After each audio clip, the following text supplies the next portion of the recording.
प्यारे बच्चों, आज का हमारा टॉपिक है वैल्यूएशन ऑफ गुडविल का second method, super profit method. हम लोग सुपर प्रॉफिट मेथड से कैसे गुडविल की वैल्यूएशन करते हैं, ये आज हम लोग सीखेंगे। लास्ट वीडियो में हम लोगों ने डिस्कस किया था एवरेज प्रॉफिट मेथड, और एवरेज प्रॉफिट मेथड हम लोगों ने एक एग्जांपल के थ्रू हमने आपको बताया था कि कैसे निकालते हैं। जो बच्चों इस वीडियो से पहले का एवरेज प्रॉफिट मेथड का कैलकुलेशन नहीं देखा है, कृपया उन बच्चों से रिक्वेस्ट है कि वो पहले वो वीडियो देख लें, फिर आप ये वीडियो देखेंगे तो आपको ज़्यादा फायदा होगा। चलिए आज हम स्टार्ट करते हैं super profit method.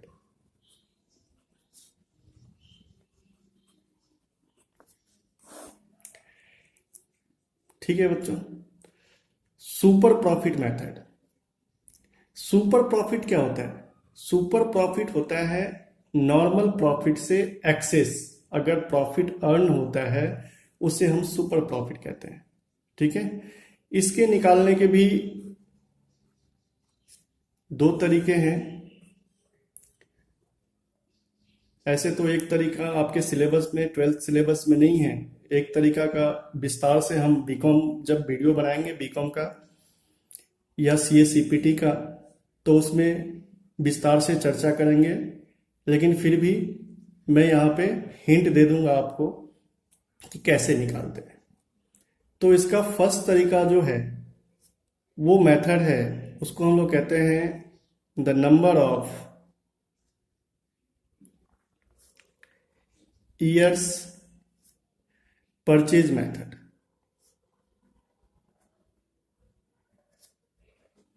Number of years purchase method. और सेकंड जो है हमारा वो है एन्युटी मेथड। एन्युटी मेथड का विस्तार से हम बाद में चर्चा करेंगे, सेपरेट वीडियो बनाएंगे, क्योंकि इसमें डिस्काउंटिंग फैक्टर निकाला जाता है, तो इसका विस्तार से चर्चा करेंगे। पहले हम लोग फर्स्ट मेथड की बात कर लें, the number of years purchase.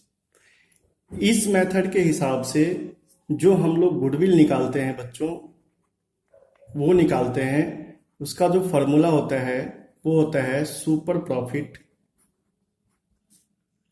Into में नंबर ऑफ ईयर्स परचेज। ये तरीका है। गुडविल बराबर में सुपर प्रॉफिट इनटू में नंबर ऑफ ईयर्स परचेज। ठीक है, तो यहां पे पहले बात कर लेते हैं हमें सुपर प्रॉफिट हम लोग कैसे निकालेंगे। सुपर प्रॉफिट हम लोग कैसे निकालेंगे? तो सुपर प्रॉफिट निकालने का जो फॉर्मूला होता है बच्चों, वो है एक्चुअल प्रॉफिट, और यहाँ पे मैं और ले लेता हूं क्योंकि कभी कभी एक्चुअल प्रॉफिट देगा आपको क्वेश्चन में, कभी कभी एवरेज प्रॉफिट देगा। और एवरेज प्रॉफिट जो भी आपके पास अवेलेबल हो इस दोनों में से, ठीक है, उसमें से आप माइनस कर देंगे नॉर्मल प्रॉफिट। उसमें से आप माइनस कर देंगे नॉर्मल प्रॉफिट। ठीक है, तो ये बात आ गई। अब आपके पास ये गिवन होगा, एक्चुअल प्रॉफिट या एवरेज प्रॉफिट गिवन होगा क्वेश्चन में, और माइनस में नॉर्मल प्रॉफिट। अब नॉर्मल प्रॉफिट कैसे निकालेंगे बच्चे? तो नॉर्मल प्रॉफिट का जो फॉर्मूला होता है वो होता है कैपिटल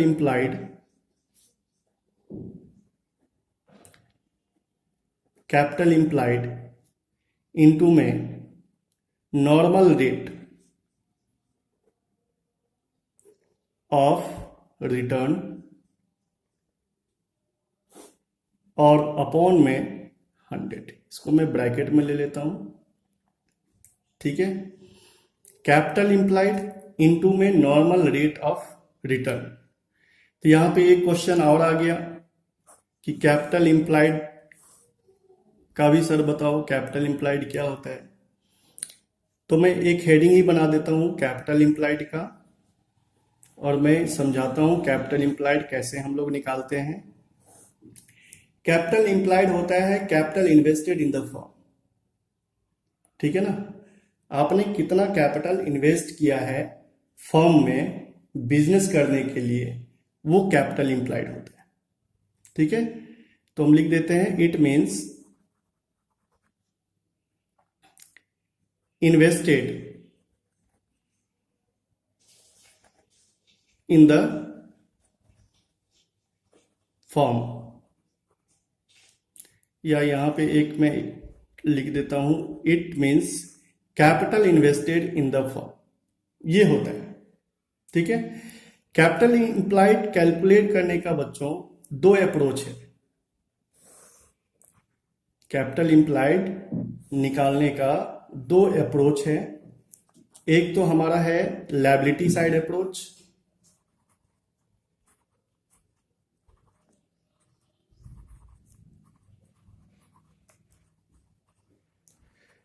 और दूसरा है हमारा एसेट साइड अप्रोच।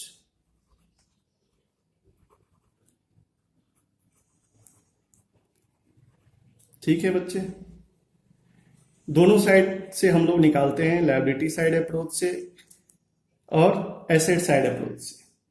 तो लायबिलिटी साइड अप्रोच में हम लोग जो निकालते हैं, इसमें हम लोग निकालते हैं इसमें कि आप पहले कैपिटल जो भी इन्वेस्ट किया है वो ऐड कर दो, प्लस कुछ अगर रिजर्व आपको दिख रहा है बैलेंस शीट में वो भी प्लस कर दो, माइनस में गुडविल अगर आपके बुक में एग्जिस्ट करता है तो उसको आप माइनस कर दो, ठीक है।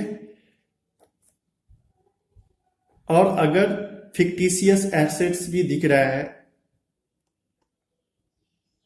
फिक्टिशियस एसेट, ठीक है, वो भी माइनस कर दो।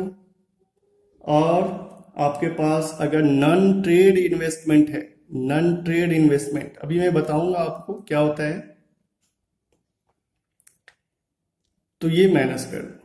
तो हमने क्या किया, कैपिटल प्लस रिजर्व को ऐड किया और माइनस ये सब सारा चीज कर दिया, गुडविल, फिक्टिशियस एसेट और नॉन ट्रेड इन्वेस्टमेंट, ये सारा हमने माइनस कर दिया। इस हिसाब से लायबिलिटी साइड अप्रोच से हमारा कैपिटल इम्प्लाइड निकल जाता है, ठीक है। उसके बाद अगर मैं इस अप्रोच की बात करूं, एसेट साइड अप्रोच की बात करूं, तो एसेट साइड अप्रोच मैं यहां पे लिखता हूं, एसेट साइड अप्रोच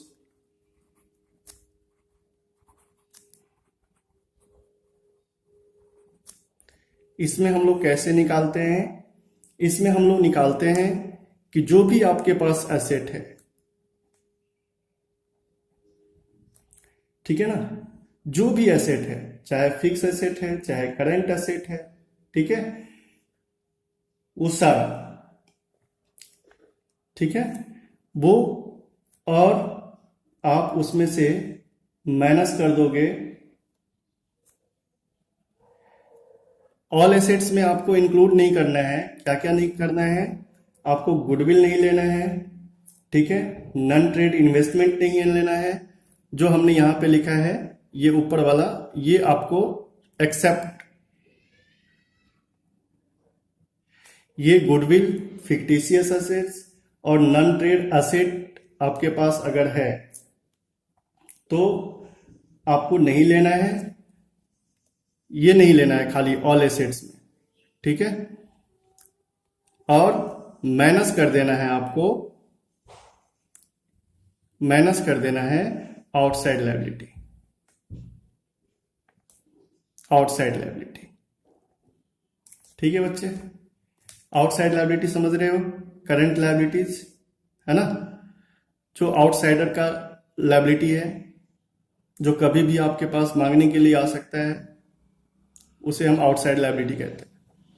तो ये है हमारा एसेट साइड अप्रोच, इस तरह से हम लोग कैपिटल इम्प्लाइड निकालते हैं। फिर से मैं एक बार बताता हूं कैपिटल इम्प्लाइड निकालने का दो अप्रोच है, एक लायबिलिटी साइड अप्रोच, एक asset side approach. Liability side approach में आपको क्या करना है, कैपिटल प्लस अगर रिजर्व है आपके पास कुछ पड़ा हुआ बैलेंस शीट में तो वो ऐड कर दीजिए। उसमें से आपको ये goodwill plus fictitious assets plus non trade investment ये आपको माइनस करना है, ठीक है, ये नहीं लेना है, माइनस कर देना है। और दूसरा एसेट साइड अप्रोच में आपको सारा एसेट लेना हो, चाहे फिक्स एसेट हो, करंट एसेट हो, कोई भी एसेट हो, वो सारा लेना है। किसको किसको छोड़ के, केवल गुडविल को छोड़ के, फिक्टिशियस एसेट्स को छोड़ के, है ना, और नॉन ट्रेड इन्वेस्टमेंट को छोड़ के, ये नहीं लेना है। खाली ऑल एसेट्स में ये नहीं लेना है, ये तीनों चीज जो मैंने ऊपर में लिखा है ये नहीं लेना है आपको, ठीक है। जो भी होगा उसमें से आउटसाइड लायबिलिटी माइनस कर देंगे तो आ जाएगा, ठीक है। अब क्वेश्चन उठता है कि फिक्टिशियस एसेट क्या होता है सर, वो भी बताओ। किसी बच्चे का मेरे पास आया था तो मैं यहाँ पे बता देना चाहता हूँ कि फिक्टिशियस एसेट्स क्या होता है। फिक्टिशियस एसेट्स देखो बच्चों, इसके पास वो एसेट जो टेंजिबल नहीं है, मतलब it has no tangible existence. लिख देते हैं, it has no tangible existence, ठीक है। और इसके साथ एक और होता है, इसका कोई रियलाइजेबल वैल्यू नहीं होता है, इसका कोई रियलाइजेबल वैल्यू नहीं होता है, मतलब इसका कोई मार्केट वैल्यू नहीं होता है, ठीक है। तो किसी बच्चे का क्वेश्चन था कि सर तब तो गुडविल भी जो है टेंजेबल नहीं होता है, वो भी इंटेंजिबल होता है, तो क्या गुडविल फिक्टिशियस एसेट है? नहीं बच्चे, गुडविल फिक्टिशियस एसेट नहीं है। किस लिए? क्योंकि गुडविल को हम लोग क्या कर सकते हैं, मार्केट में बेच सकते हैं, उसका मार्केट वैल्यू होता है, ठीक है ना। लेकिन फिक्टिशियस एसेट्स का कोई वैल्यू नहीं होता है। अगर मैं एग्जांपल लूं, एग्जांपल फिक्टिशियस एसेट्स का, तो जैसे आपके पास होगा प्रिलिमिनरी एक्सपेंसेस, है ना, discount on share, discount on debenture, ये सब सारी चीजें जो है वो हमारे फिक्टिशियस एसेट होती है। या आपके बैलेंस शीट में होगा एक प्रॉफिट एंड लॉस, अगर डीआर लिखा हुआ है तो ये फिक्टिशियस एसेट्स होता है, ठीक है। दूसरा है हमारा, इसमें एक आया नॉन ट्रेड इन्वेस्टमेंट। तो मैं जरा ये भी बताना चाहता हूं आप लोगों को कि नॉन ट्रेड इन्वेस्टमेंट क्या है।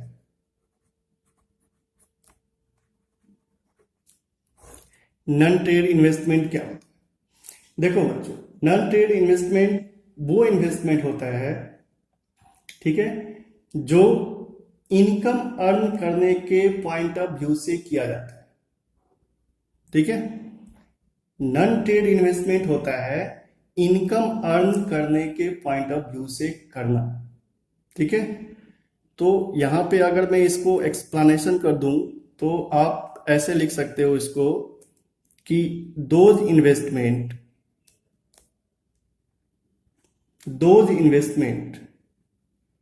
which are ये दिख नहीं रहा आपको, which are made to earn income, income earn करने के पॉइंट ऑफ व्यू से जो भी इन्वेस्टमेंट होता है वो हमारा नॉन ट्रेड इन्वेस्टमेंट आता है। जैसे हमने किसी शेयर में, किसी कंपनी के शेयर में इन्वेस्टमेंट कर दिया, है ना, डिवेंचर में इन्वेस्टमेंट कर दिया, ठीक है, किसी अदर सिक्योरिटीज में हम लोगों ने इन्वेस्टमेंट कर दिया, तो वो होता है, ठीक है। और ट्रेड इन्वेस्टमेंट वो होता है जो हम बिजनेस में करते हैं, बिजनेस को कंटिन्यू करने के लिए, ठीक है। आप देखिए दोनों का फर्क समझिए, नॉन ट्रेड इन्वेस्टमेंट और trade investment. Non trade investment income earn करने के पॉइंट ऑफ व्यू से किया जाता है, और ट्रेड इन्वेस्टमेंट बिजनेस को कंटिन्यू करने के लिए किया जाता है। दोनों में डिफरेंस है। अब बिजनेस में कंटिन्यू करने के पॉइंट ऑफ व्यू से मतलब कि अगर आपको मान के चलिए आप बिजनेस कर रहे हैं तो आपको जीएसटी नंबर लेना है, तो जीएसटी के पास आपको कुछ सिक्योरिटी रखनी पड़ेगी, है ना। तो इस टाइप का जो इन्वेस्टमेंट होता है वो हमारा ट्रेड इन्वेस्टमेंट होता है। ट्रेड इन्वेस्टमेंट बिजनेस को कंटिन्यू करने के लिए किया जाता है और non trade investment income earn करने के पॉइंट ऑफ व्यू से किया जाता है। ठीक है, तो ये था हमारा कैपिटल इम्प्लाइड का हम लोग कैसे कैलकुलेशन करते हैं। अब बात करते हैं हम लोग कि हम निकालेंगे कैसे, कैसे सुपर प्रॉफिट निकाला जाएगा। तो देखिए, सुपर प्रॉफिट निकालने के लिए जो है, सुपर प्रॉफिट निकालने के लिए हमने एक क्वेश्चन लिया है आप लोगों के लिए। टाइम को सेविंग करते हुए मैंने एक क्वेश्चन सेट किया है। इस क्वेश्चन में लिखा हुआ है कि mister X and Y had a firm in which they had invested 50,000 rupees. 50,000 rupees जो है एक्स और वाई ने इन्वेस्ट किया है फर्म में। On an average the profits were rupees 16,000। जो एवरेज प्रॉफिट है आपके पास वो दिया हुआ है 16,000, लेकिन the normal rate of return in the industry is 15%। देखो, आपने 50,000 रुपया लगाया और आपका नॉर्मल रेट ऑफ रिटर्न कितना है, 15%, है ना। इसके हिसाब से आपका प्रॉफिट कितना आना चाहिए, 50,000 का 15% 7,500, लेकिन आपके पास 16,000 एवरेज प्रॉफिट है, यानी कि बहुत ज्यादा प्रॉफिट है। तो goodwill is to be valued at 4 years purchase, 4 years purchase, है ना। तो profits calculate of value of goodwill by super profit method. ठीक है, तो यहां पे मैं इसको सॉल्यूशन करता हूं,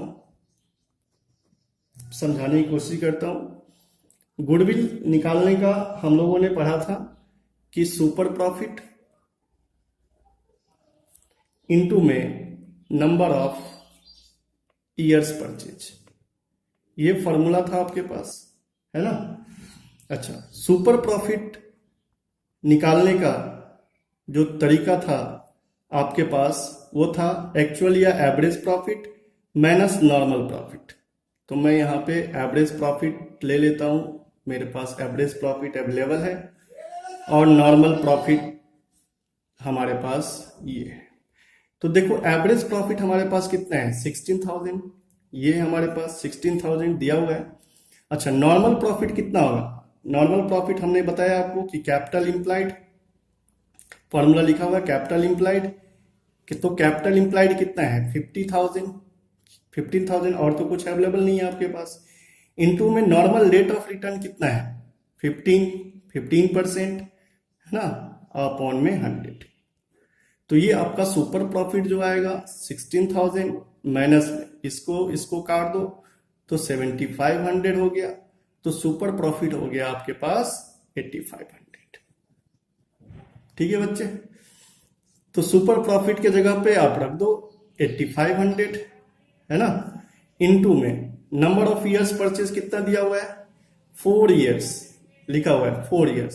तो 4 से इसको मल्टीप्लाई कर दो बच्चे, और मल्टीप्लाई कर दोगे तो ये कितना आएगा 34,000। तो 34,000 जो आया ये आपका गुडविल की वैल्यू आ गई। कितना इजी है ना। तो देख लिया आप लोगों ने कि कैसे सुपर प्रॉफिट में हम लोग निकालते हैं। ठीक है, एक नोट में लिखना चाहता हूं यहां पे एवरेज प्रॉफिट के बारे में कि while calculating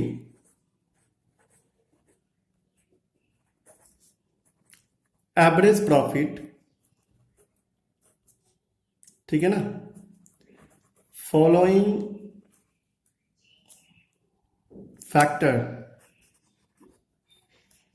must be taken। जब आप एवरेज प्रॉफिट निकालो तो आपको ये फैक्टर्स थोड़ा ध्यान में रखना पड़ेगा, नहीं तो गलत हो जाए। देखिए, अगर आपके पास एबनॉर्मल इनकम है, एबनॉर्मल इनकम है, आपके पास एबनॉर्मल इनकम है, ठीक है, दिख रहा है कोई एबनॉर्मल इनकम, मान के चलिए कि एबनॉर्मल इनकम हमारे पास कोई था, पुराना मशीन था, हमने इस साल उसको बेच दिया जिससे कि हमारा प्रॉफिट बढ़ गया, तो उसको आप डिडक्ट कर देंगे, ठीक है ना, एवरेज प्रॉफिट निकालते समय। अगर आपके पास एबनॉर्मल लॉस है, किसी कारण से लॉस हो गया, तो उसको ऐड कर देंगे, ठीक है, ठीक है। और तीसरी बात, अगर इनकम फ्रॉम इन्वेस्टमेंट है ना, अगर इनकम है, आपने कहीं इन्वेस्टमेंट किया है और इनकम हो गई, तो उसको भी आप लोग डिडक्ट कर देंगे, क्योंकि हर बार तो ये होगा नहीं इनकम, है ना, तो इसलिए आप इसको डिडक्ट कर देंगे। क्यों? क्योंकि this income received from outside the business. क्यों? क्योंकि ये जो इनकम होता है, this income received outside in the business,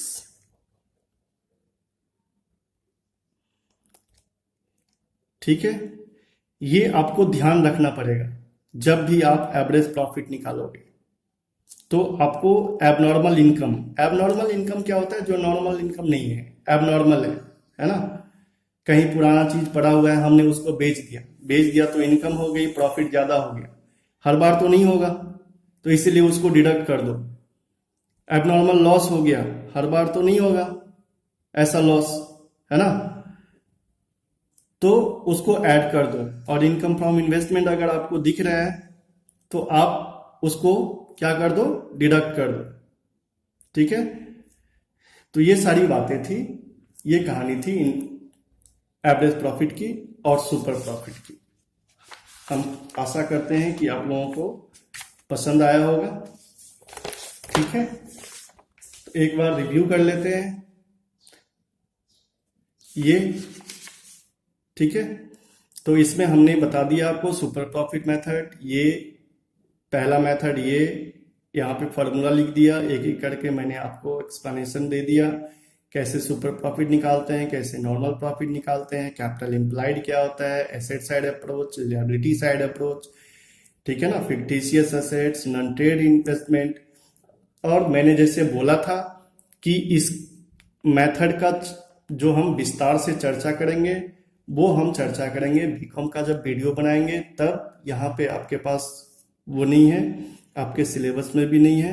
हालांकि इसका फॉर्मूला जो होता है वो सुपर प्रॉफिट से रिलेटेड है, इसलिए मैंने यहाँ पे इसको डाल दिया था, सुपर प्रॉफिट इनटू में डिस्काउंटिंग फैक्टर, ठीक है। अगर डिस्काउंटिंग फैक्टर आपके क्वेश्चन में निकाल के दे दिया है तब तो बहुत ही इजी है, ठीक है। लेकिन इसका फॉर्मूला होता है, तो इसको मैं अलग से एक्सप्लेनेशन दूंगा जब बाद में मैं बीकॉम का वीडियो बनाऊंगा या CA/CPT का वीडियो बनाऊंगा, फिर उसमें एक्सप्लेनेशन देंगे, ठीक है बच्चे, ठीक है। नेक्स्ट वीडियो कैपिटलाइजेशन मेथड का बनाऊंगा, ठीक है। अच्छा लगे तो जरूर शेयर सब्सक्राइब करना बच्चे, ठीक है। थैंक यू बच्चे।